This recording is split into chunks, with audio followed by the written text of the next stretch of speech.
Secretariat के सामने सिर्फ लाहौर के जो है एपका के वो और जो असातिज़ा तंजीमें हैं वो 13 तारीख से उन्होंने ऐलान किया है पूरे टीचर हैं? जी, मैं Punjab teacher union Punjab committee adviser हूँ।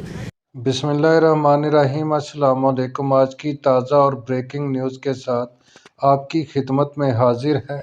पंजाब भर के तमाम टीचर परेशान हैं कि छुट्टियां बढ़ी हैं कि नहीं बढ़ी, और अगर बढ़ा दी गई हैं तो कब तक छुट्टियां चलेंगी। दूसरी तरफ टीवी और मीडिया पे ये खबरें आ रही हैं कि सेक्रेटरी एजुकेशन पंजाब ने 13 तारीख से स्कूल खोलने का ऐलान कर दिया है।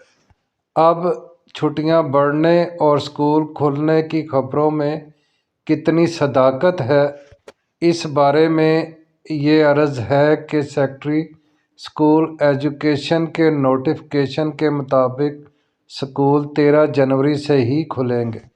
लेकिन जनाब, आप जानते हैं कि Punjab teacher union GTA pension reform पर एहतजाज कर रही है और उनके जनरल सेक्रेटरी जनाब अरशद डर साहब ने ऐलान किया है कि हम 13 जनवरी से स्कूलों को बंद रखेंगे और बाइकाट करेंगे।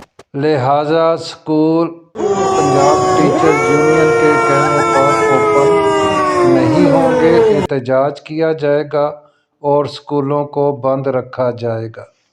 अब देखना ये है कि टीचर इत्तेहाद स्कूल बंद रखता है या सेक्रेटरी एजुकेशन के आर्डर पर अमल दरामद होता है। वीडियो अगर अच्छी लगी है तो प्लीज़ सब्सक्राइब कर दें, लाइक कर दें, शेयर कर दें। आपका बहुत बहुत शुक्रिया।